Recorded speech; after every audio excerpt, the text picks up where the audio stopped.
Budget கூட்டத்தொடர் குறித்த தேதியை முடிவு செய்ய நாடாளுமன்ற அலுவல்களுக்கான மத்திய அமைச்சரவை குழு இன்று கூடுகிறது.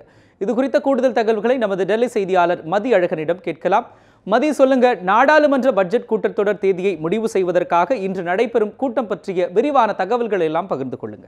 நாடாளுமன்ற பட்ஜெட் கூட்டத்தொடர் குறித்து முடிவு செய்வதற்காக நாடாளுமன்ற விவகாரங்களுக்கான மத்திய அமைச்சரவை குழு கூட்டம், அந்த குழுவினுடைய தலைவராக இருக்கக்கூடிய மத்திய உள்துறை அமைச்சர் ராஜ்நாத் சிங் தலைமையில் இன்று காலை 11 மணிக்கு தொடங்க இருக்கிறது.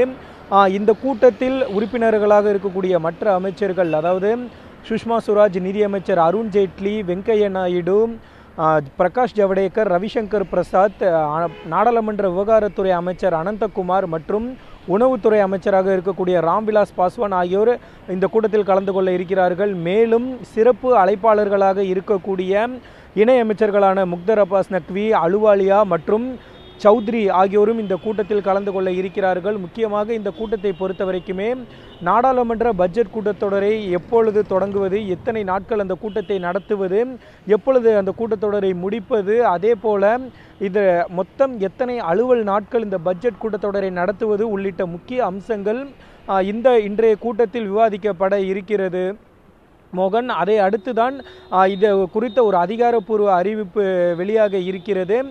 இந்த ஆண்டு பட்ஜெட் கூட்டத்தொடரை பொறுத்த வரைக்குமே மிக பல்வேறு அம்சங்கள் முதல் முறையாக நடைபெற இருக்கிறது.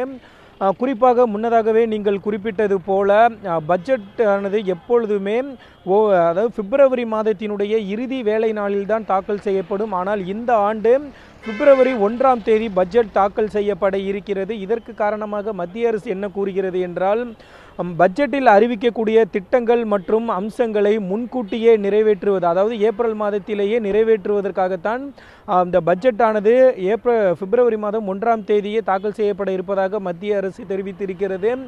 மேலும் ஒரு வரலாற்று சிறப்பு அம்சமாக இந்த ஆண்டு ஒன்று நடைபெறப் போகிறது. அதாவது கடந்த 92 ஆண்டுகளாக நடைமுறையில் இருக்கக்கூடிய, அதாவது ரயில்வே துறைக்கு தனி பட்ஜெட்டும் பொது பட்ஜெட்டும் தனியாக 2 பட்ஜெட்டும் தாக்கல் செய்யப்படும். ஆனால் இந்த ஆண்டு ரயில்வே துறைக்கான பட்ஜெட்டும் பொது பட்ஜெட்டிலேயே ரயில்வே திட்டங்களுக்கான அறிவிப்புகளும் இடம்பெற இருக்கிறது. இதுதான் இந்த வருடத்திற்கான பட்ஜெட்டினுடைய மிகப்பெரிய ஒரு மாற்றங்களாக பார்க்கப்படுகிறது மோகன். மதிப்பு குறிப்பா அடுத்தபடியாக ரூபாய் மதிப்பிழப்பு என்று சொல்லப்படுகிற 500 மற்றும் 1000 ரூபாய் பணத்தாள்கள் செல்லாது என்ற நடவடிக்கையால் பணத்தட்டுப்பாடு ஏற்பட்டதாக எதிர்க்கட்சிகள் புகார் தெரிவித்து வரும் இந்த நிலையில் நாடாளுமன்ற பட்ஜெட் கூட்டத்தொடர் என்ன மாதிரியான எதிர்பார்ப்பை மக்கள் மத்தியில் ஏற்படுத்தி இருக்கிறது? இது குறித்து சொல்லுங்க. நாடாளுமன்ற பட்ஜெட் கூட்டத்தொடரானது நீண்ட நாட்கள் நடைபெறிய கூட்டமாக இருக்கும். 2 கட்டங்களாக நடைபெறுவதற்கான வாய்ப்புகள் இருக்கின்றன.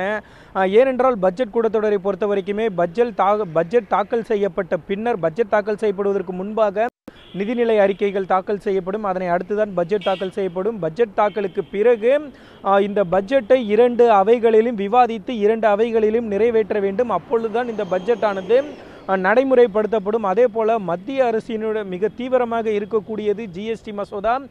ஏற்கனவே ஜிஎஸ்டி மசோதாவானது தற்பொழுது மசோதாவாக இல்லை, அது ஏற்கனவே அவைகளில் நிறைவேறி இருக்கிறது. தற்பொழுது அதற்கு சட்ட அங்கீகாரம் அளிக்கக்கூடிய கட்டாயத்தில் மத்திய அரசு இருக்கிறது. மத்திய அரசை பொறுத்த வரைக்குமே ஜிஎஸ்டி சட்டத்தை ஏப்ரல் 1ஆம் தேதி முதல் அமல்படுத்த வேண்டும் என்பதில் மத்திய அரசு மிக தீவிரமாக இருக்கிறது. இதன் காரணமாகத்தான் தொடர்ந்து மாநில அரசுகளுடன் பேச்சுவார்த்தை நடத்தி வருகிறது. இன்று கூட ஜிஎஸ்டி கவுன்சில் சம்பந்தமான 8வது அமர்வு கூட்டம் டெல்லியில் மத்திய நிதியமைச்சர் அருண் ஜேட்லி தலைமையில் நடைபெற இருக்கிறது. மத்திய அரசை பொறுத்த வரைக்குமே ஜிஎஸ்டிக்கு சட்ட அங்கீகாரம் அளிக்க வேண்டும், அதே போல பட்ஜெட்டை நிறைவேற்ற வேண்டும் உள்ளிட்டதில் மத்திய அரசு மிக கவனம் செலுத்துகின்றன. அது மட்டுமில்லாமல் நிலுவையில் இருக்கக்கூடிய மசோதாக்களை நிறைவேற்றுவதிலும் மத்திய அரசு தீவிரமாக கவனம் செலுத்தி வருகிறது. ஆனால் இதற்கு எதிர்க்கட்சிகள் எந்த அளவிற்கு ஒப்புதல் அளிக்கும் என்பதை நாம் பொறுத்துதான் பார்க்க வேண்டும். ஏனென்றால் எதிர்க்கட்சிகளை பொறுத்த வரைக்குமே பண மதிப்பிழப்பு விவகாரத்தை மிக தீவிரமாக முன்னெடுத்து வருகின்றன. ஏற்கனவே கடந்த குளிர்கால கூட்டத்தொடர் கூட முற்றிலுமாக ஸ்தம்பித்து போனது. அதே போல இந்த முறையும் இந்த பினாமி சட்ட திருத்த மசோதாவை நிறைவேற்றுவதற்கு மத்திய அரசு முயன்று வருகிறது. ஏனென்றால் எனவே தொடர்ந்து 2-3 முறைகளுக்கு மேல் அதில் அவசர சட்டம் கொண்டு வரப்பட்டு இருக்கிறது. இதனைத் தொடர்ந்து இந்த முறை அதை மசோதாவாக நிறைவேற்றுவதற்கு மத்திய அரசு அதிக முயற்சிகள் எடுக்கும். ஏற்கனவே பண மதிப்பிழப்பு விவகாரம் தொடர்பாக பிரதமர் கோரிய 50 நாட்கள் அவகாசம் என்பது ஏற்கனவே முடிந்திருக்கிறது. மற்றும் அது மட்டுமில்லாமல் பண மதிப்பிழப்பு விவகாரம் காரணமாக நாட்டினுடைய பொருளாதார வளர்ச்சியும் 0.5% குறையும் என்று ஏற்கனவே ரிசர்வ் வங்கியும் கணித்திருக்கிறது. இதன் காரணமாக எதிர்க்கட்சிகள் இந்த விவகாரத்தை, இந்த பண மதிப்பிழப்பு விவகாரத்தை பெரிய அளவில் இந்த பட்ஜெட் கூட்டத்தொடரிலும் எழுப்பதற்கான வாய்ப்புகள் நிறையவே இருக்கிறது. மோகன், நன்றி மதி. தற்பொழுது கூடவிருக்கும் மத்திய அமைச்சரவை குழு குறித்த ஒரு விரிவான தகவல்களை வழங்கியதற்காக நன்றி மதி.